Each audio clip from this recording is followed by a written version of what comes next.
திமுகவை பற்றி அவதூறா பேசுறது, திமுக எதிர்ப்பு மட்டுமே தன்னுடைய அரசியலுக்கான பலம்னு நினைக்கிறாரு. அதுதான் அவருக்கு இருக்கக்கூடிய மிகப்பெரிய பலவீனம்.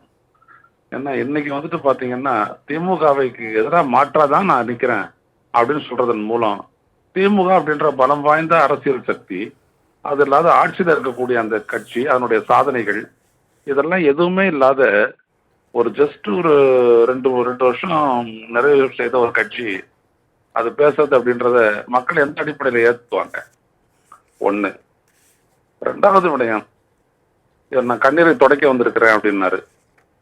யாருடைய கண்ணீரை துடைக்க வந்தாரு அப்படின்றத கரூர்ல பார்த்தோம். அந்த இடத்த விட்டே போயிட்டாரு. அது இன்னைக்கு சிபிஐ வரைக்கும் போயிருக்கு விசாரணையில. அதை பத்தி கேள்வி கேட்காத கூட இல்லை. முதல் மாநாட்டிலே 8 பேர் செத்தாங்க அப்படின்றாங்க. இப்ப விக்கிரவாண்டி மாநாட்டிலேயே கண்டுக்கல. யாருடைய கண்ணீரை துடைச்சாரு? அடுத்த மாநாட்டிலேயே மறுபடியும் வந்துட்டு 4 பேரோ 5 பேரோ செத்து போயிருக்காங்க. யாருடைய கண்ணீரை துடைச்சாரு? அதாவது விஜயனுடைய அரசியல் போக்குல வந்துட்டு பாத்தீங்க அப்படின்னா மரணங்கள் அப்படின்றது சர்வசாதாரணமா நிகழ்கின்றன. அது மட்டும் இல்லாத அது ஒரு திருச்சியிலிருந்து ஆரம்பிச்சு நாமக்கல் வரைக்கும் பாத்தீங்கன்னா பலரும் மயக்கம் போட்டு விழுத்துட்டு இருக்காங்க. மக்களை பற்றிய ஒரு கவலையும் இல்லாம மக்கள் மீது இவர் கவலைப்படுறவரா இருந்தாரு அப்படின்னோம்னா 8:45 வரேன்னு சொல்லக்கூடிய நாமக்கல் கூட்டத்துக்கு 2:45 மணிக்கு வந்து ஆரம்பிப்பாரா பேச்சு? யோசிச்சு பாருங்க. அப்போ மக்கள் இதெல்லாம் யோசிப்பாங்க, என்னடா அது இந்த அளவு உள்ளபடியே மக்களை வந்துட்டு நேசிக்கிறவனா, நேசிக்கக்கூடியவரா இருந்தாருன்னா இந்த மாதிரியான ஒரு செயலில் ஈடுபடுவாரா? காத்தால இங்கேருந்து புறப்பட்டு 8:45 புறப்பட்டு நாமக்கல் போயிட்டு அங்க பேசிட்டு மறுபடியும் கரூர் வர்றதுக்கு ஒருத்தருக்கு 7:30 மணி ஆகுமா? இதெல்லாம் ஜனங்க யோசிப்பாங்க.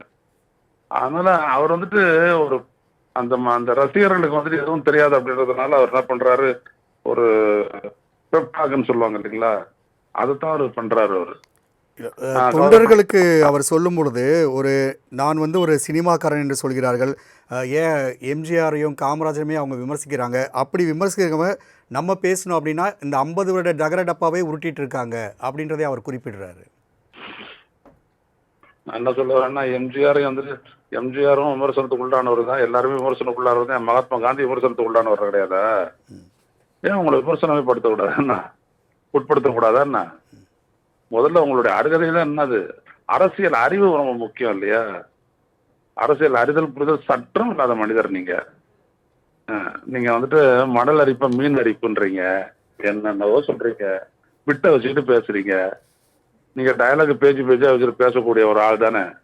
அப்போ ஒழுங்கா ஒரு விடயத்தை பேச தெரியல, அப்புறம் உங்களை விமர்சிக்கிறாங்க அப்படின்னா யாரு உங்களை விமர்சனத்தை யாரு? திமுக இருந்துட்டு யாரும் விமர்சிக்கிறைய? உங்களை விமர்சிக்கிறது முழுக்க பாத்தீங்கன்னா இந்த நாட்டு இளைஞர்கள் தான்.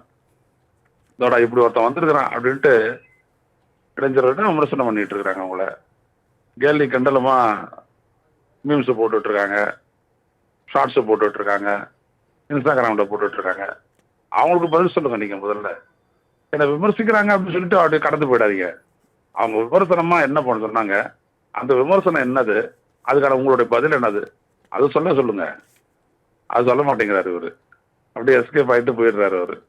ஆமா, அந்த இடத்துல அவர் சொல்லும்போது என்ன சொல்றாருன்னா, இன்றைக்கு டிவிக்கே போகாத இடமே இல்லை, விசில் சின்னம் போகாத ஊரே இல்லை அப்படின்றதை அவர் பதிவிடும்போது, கடந்த 2ஆம் ஆண்டு பேசின உரையின் போது இந்த அரசியலில் நிரந்தர எதிரியும் இல்லை, நிரந்தர நண்பனும் இல்லைன்னு சொன்ன விஜய் இன்னைக்கு தான் ஒரு தனிப்பட்ட ஒரு கட்சியாக இருக்கிறேன்றதை பதிவு பண்ணக்கூடிய இடத்த நம்ம பார்க்குறோம் இல்லையா? ஆமா, இவர் எதிர்பார்த்த கூட்டணி எல்லாம் யாரும் வரல, உடனே தனிச்சு நிக்கிறோம் அப்படின்றாங்க. தனிச்சா நம்மளுடைய பலம், தனித்த பலம், பெரும் பலம் அப்படின்லாம் சொல்லிக்கிட்டு யானை பலம் கொண்டதெல்லாம் அவர் சொல்லலாம். ஏன்னா கட்சிக்குடியில யானை இருக்குல்ல, அதனால எதையும் வேணாலும் பேசலாங்க.